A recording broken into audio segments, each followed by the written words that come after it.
todos. Vamos a realizar el ejercicio 7.2 del libro de la Chama, Fundamentos de Máquinas de CDF.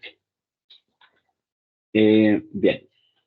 Bueno, dice, refiérase a la máquina simple de dos polos. Entonces nos dicen que es una máquina simple de dos polos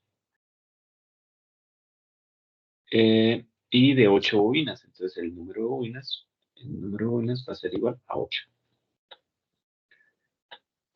Y que se muestra y se da la siguiente información. Entonces arriba vamos a tener los datos acerca del nivel de campo magnético, la longitud de cada una de las bobinas, el radio, la velocidad en RPM. La resistencia de cada rotor es 0.04. Perdón, la resistencia de cada bobina en el rotor es de 0.04 ohmios. Esa es la resistencia de cada bobina. Bien, dice, es la armadura mostrada, es el devanado de la armadura mostrada progresivo o regresivo. Entonces, para saber si es progresivo o regresivo, lo que tenemos que hacer, vamos a escribir en blanco, es progresivo o regresivo. Lo primero que tenemos que hacer es, con una de las bobinas, por ejemplo, puede ser la 1 o la 2, agarramos la 2, el lado inicial de la bobina, vamos a ver a qué delga llega. Llega a la delga 1, ¿listo? Bueno. Y el lado final de la bobina 2, entonces vamos a buscar en dónde está 2', 2', ¿cierto? El lado final de esa bobina va a llegar a la delga 2. Como la máquina se encuentra girando en sentido contrario a las manecillas del reloj, pues entonces va a ser un devanado progresivo. Entonces, en este caso es un devanado progresivo. ¿Por qué? Porque el lado final de una bobina está adelante del lado inicial de la bobina en el colector de delgas. Entonces, esto es relativo al sentido de giro. Si yo cambio el sentido de giro de la máquina y voy para el lado contrario, es decir, en sentido de la manecilla del reloj, ese devanado progresivo se convertiría inmediatamente en devanado regresivo, porque el lado final estaría llegando una delga antes. Bueno, muy bien. La parte B dice, ¿cuántos caminos de corriente hay a través de la armadura de esta máquina?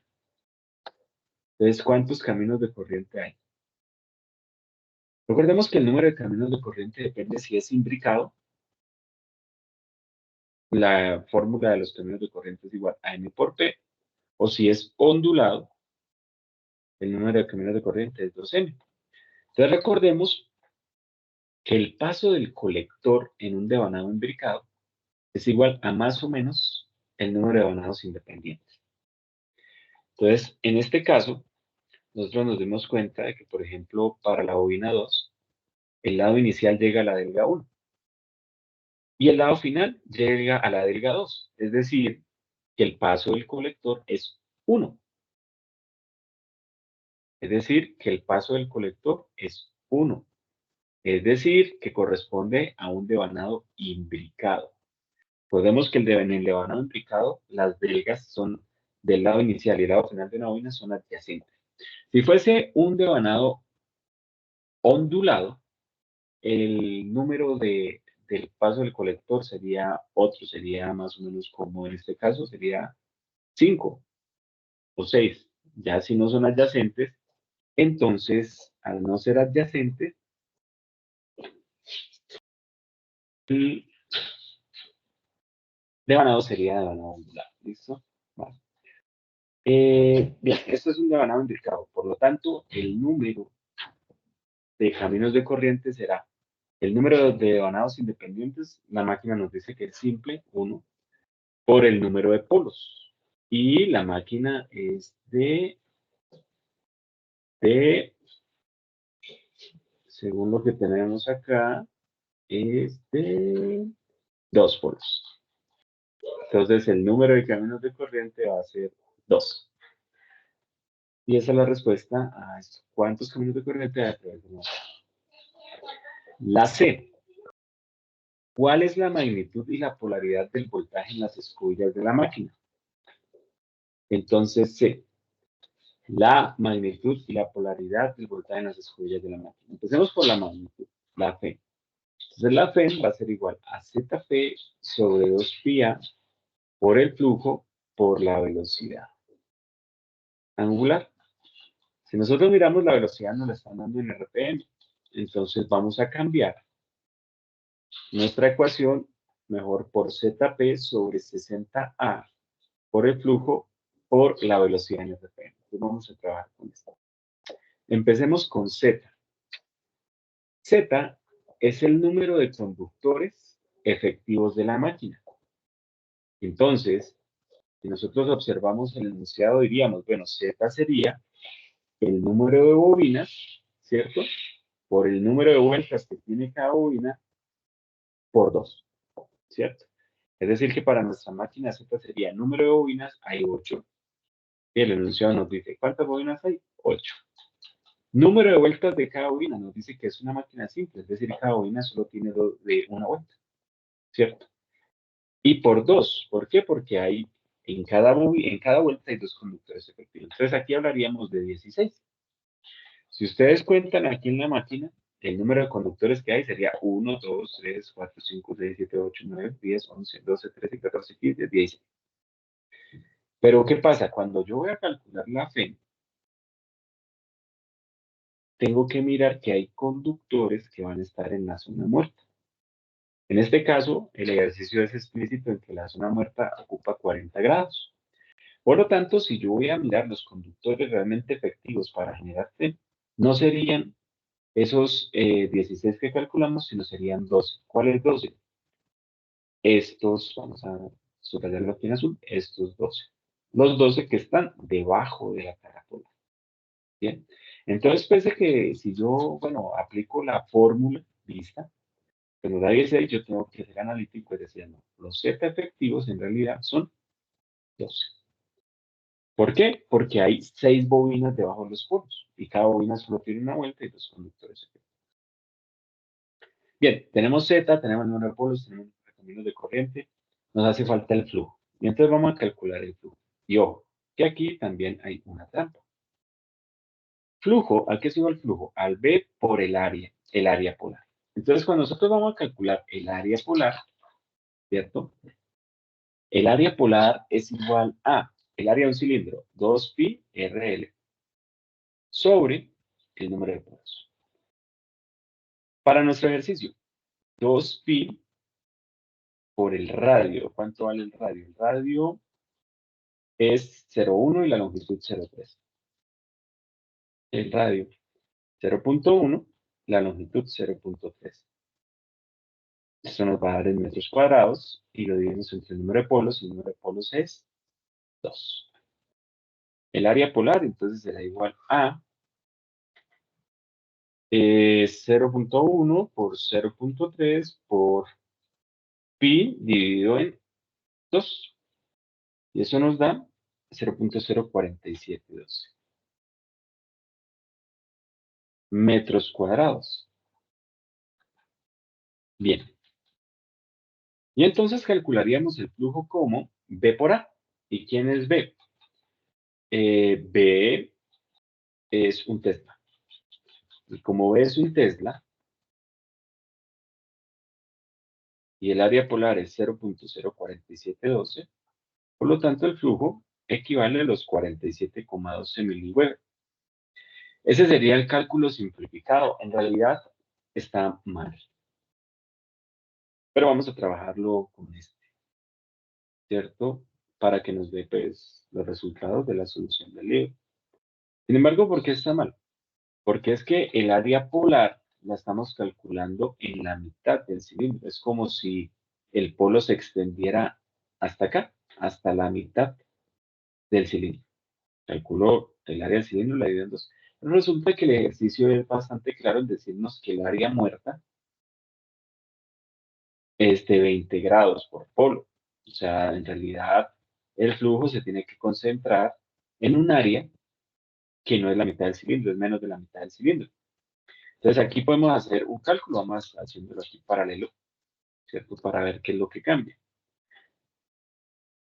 Esta área es para cuando el polo abarca los 180 grados, pero resulta que nuestro polo realmente no está abarcando los 180 grados, está abarcando 140 grados. Entonces, 140 grados, ¿qué área polar será? Si para 180 grados nosotros calculamos que era 0.04712 metros cuadrados. Entonces, el área polar será 140 dividido 180 multiplicado por 0.04712. Y eso nos da 0.0366 metros cuadrados. Entonces, fíjense que hay una diferencia entre el área que nos da, asumiendo la mitad del cilindro, y la real, porque el ejercicio es bastante específico en decirnos que el área muerta está en 40 grados del polo. Entonces, eso nos da un flujo, vamos a hacerlo aquí paralelo, un flujo por polo de 0.0366 metros cuadrados por un Tesla. Y eso nos da un flujo polar de 36,6 miliweber. Bien, ya tenemos el flujo. Tenemos la velocidad, ya podemos calcular la P, entonces vamos a calcular la P. La P es igual a ZP sobre 2π. Bueno, Z, habíamos dicho que son 12 conductores. P son dos polos, ZP sobre 2π, sobre 60A, número de caminos de corriente 2, por el flujo, vamos a hacerlo con 47,12 miliweber. Y por la velocidad angular, la velocidad nos dice creo que son 1800 RPM, 1800 revoluciones por minuto. Y eso nos da un valor de Fnd. Entonces 12 por 2 dividido entre 60 por 2 y lo multiplicamos por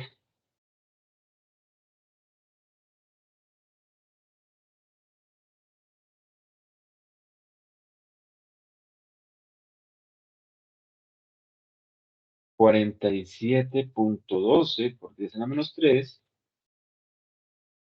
por 1800 revoluciones por minuto. Y esto nos da un valor de 16,96 voltios.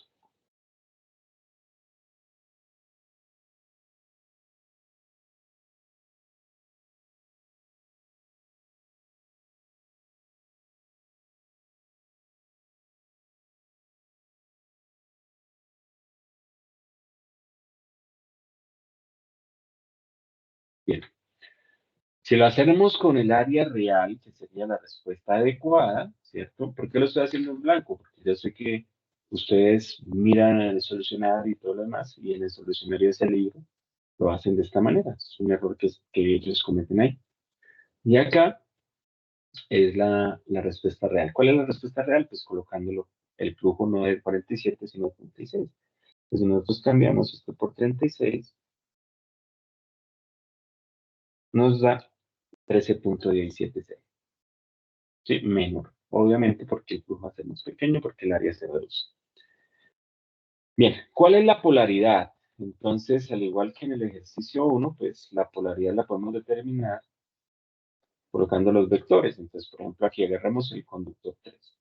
El campo va de norte a sur, este sería el vector de campo. La velocidad, en este momento, la va tangencial, va hacia abajo. Y nosotros sabemos que la P es igual a velocidad cruz campo por longitud. Entonces, la velocidad hacia abajo y campo de izquierda a derecha, entonces, regla de la mano derecha, me va a dar que el dedo pulgar, ¿cierto? Va hacia afuera de la pizarra, hacia afuera de la hoja. Por lo tanto, el menos estaría allá atrás y el más estaría aquí adelante. Y si ustedes se fijan, esta delguita venía de salir de la escobilla X. Por lo tanto, la escobilla X tendrá una polaridad más. Y la escobilla Y, la contraparte, será menos. Entonces, esa FEN será de 16,96 con la escobilla X negativa, perdón, positiva, y la escobilla Y negativa. Lo mismo para los rojos, o sea, los rojos no cambia nada. Recuerden que estamos haciendo aquí las dos soluciones paralelas, para que ustedes vean la diferencia, pero si estoy solucionar. Bien. ¿Cuál es la resistencia de esta máquina? La resistencia de armadura. Sencillito, esto es de entender.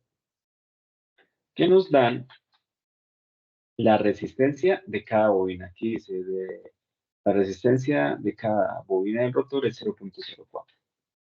Bien, nosotros calculamos el número de caminos de corriente, que era 2. Si hay 2 caminos de corriente, es porque nos dividimos en una conexión en paralelo. Si hay 8 bobinas, significa que voy a colocar 4 bobinas en un camino y 4 bobinas en el otro camino. Para esta máquina, las bobinas pues, son de una sola vuelta, ¿no? Entonces, si yo quiero hallar la resistencia, resulta que la R que me dan, que es de 0.04, es la R de una bobina. Entonces, resulta que yo tendría aquí la resistencia equivalente, sería igual a quién. Entonces, resulta que en cada camino tengo 4 Rs. Entonces, sería un paralelo 1 sobre 4R más 1 sobre 4R. ¿Por qué?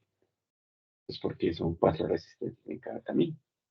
Entonces, esto sería 1 sobre 2 sobre 4R, son fraccionarios homogéneos. Agrego el 1, la parte de arriba, productos de extremos, productos de medios, y me da que esa resistencia es 4R sobre 2. Es decir, que la resistencia de la armadura de esa máquina es 2R. ¿Y cuánto valía R? 0.04. Por lo tanto, la resistencia de esta máquina es 0.08 ohms.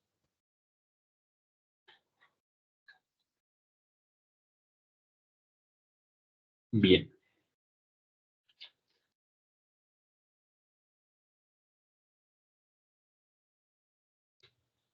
Bueno, vamos a 0.08 ohms. Vamos aquí, ¿cuál es la resistencia del armadura? Dice, ahora, si un resistor de 5 ohmios es conectado a los terminales de esta máquina, ¿cuánta corriente fluiría en la máquina? Considere la resistencia interna de la máquina en determinar la corriente. Bueno, sencillito. Resulta que nosotros tenemos ya la FEN. Para nosotros, la FEN tiene un valor de, obviamente el real, 13.176, el cometiendo el errorcito del área de 16.96.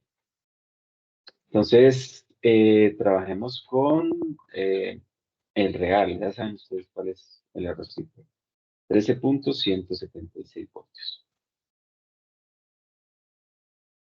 Y esto tiene una resistencia interna de 0.08 ohmios. Y nos dice que la resistencia de carga, ¿cierto? Va a ser una resistencia de 5 ohmios. La pregunta es la corriente. Facilito. La corriente entonces será a 13.176 voltios sobre 0.08 ohmios más 5 ohmios. Eso nos da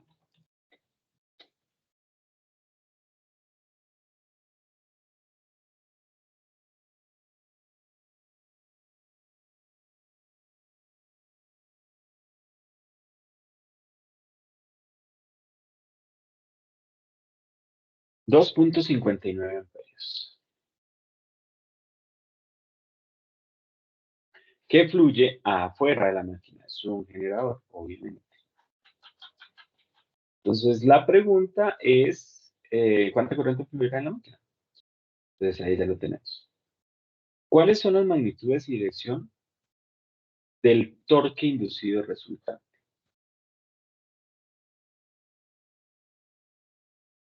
Entonces, torque es igual a ZP sobre 2πA, que es la constante, por el flujo, por la corriente. Z, ¿cuántos conductores efectivos hay? 12. Número de polos, 2. 2pi por A. Recordemos que en la FEM podemos utilizar el 60A. Aquí en el torque no, aquí siempre es 2pi por A. Número de caminos de corriente era 2. Por el flujo, entonces vamos a trabajar con el flujo real 36.6 miliweber, que sería 36,6 por 10 a la menos 3 por la corriente. ¿Cuánta corriente? 2.59 amperios. Y eso nos da un torque D. Entonces 12 por 2 sobre 2pi por 2 por el flujo 0.0366 por la corriente 2.59 y eso nos da un torque de 0.181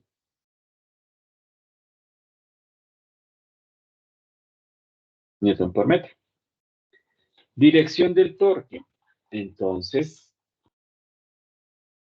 lo podemos hallar de la siguiente forma. Resulta que esto es un generador. Entonces, como es un generador, cuando yo conecte aquí la carga, la corriente va a fluir de más a menos. Significa que las delgas que están acá, para estos conductores, la corriente va saliendo de la hoja. La corriente va. Si yo dibujar el conductor, la corriente va así para afuera. Recordemos que la fuerza es igual a IL plus B. Entonces, vamos a hacerlo con el 7, mejor para que sea más fácil de ver. Aquí está la corriente saliendo. El campo va de norte a sur, por lo tanto el campo va de esta manera. Es decir, el campo va así. Si yo hago IL cruz B, regla a la mano derecha, vamos a dar cuenta que la fuerza va hacia arriba. IL cruz B.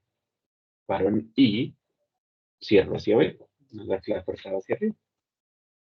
Por lo tanto, estos conductores van a tratar de moverse hacia atrás, es decir, el torque va en esta dirección, en sentido de la manecilla de arriba.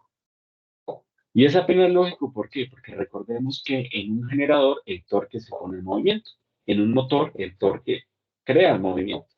Entonces, como sabemos que es generador, porque le conectamos una resistencia y está generando, inmediatamente sabemos que el torque se pone en movimiento. Entonces, el torque tiene un valor de 0.181 newton en sentido contrario a las manecillas del reloj, en sentido de la manecilla del reloj. Y ese es el E. Y el G dice, asumiendo que la velocidad de rotación y el campo magnético, la densidad de campo magnético son constantes, dibuje el voltaje terminal de esta máquina como función de la corriente absorbida. Bueno, eso es muy sencillo. ¿Por qué? Nosotros tenemos que, nos dicen que la velocidad no va a cambiar ni la densidad de flujo cambia. Si no cambia, esos dos señores, la FEN sigue manteniendo el mismo valor. ¿Cuánto es el valor de nuestra FEN? Estamos trabajando con el valor real, 13.176. Entonces, como es un generador, yo puedo construir mi LBK, que ya lo habíamos hecho anteriormente, ¿cierto? A partir del circuito equivalente. Solo que aquí vamos a colocar una carga, que no vamos a saber cuánto es la carga, una resistencia de carga. Y aquí va a estar el voltaje en los terminales. ¿Cómo sacamos BT? Fácil, un LBK. ¿BT a qué es igual?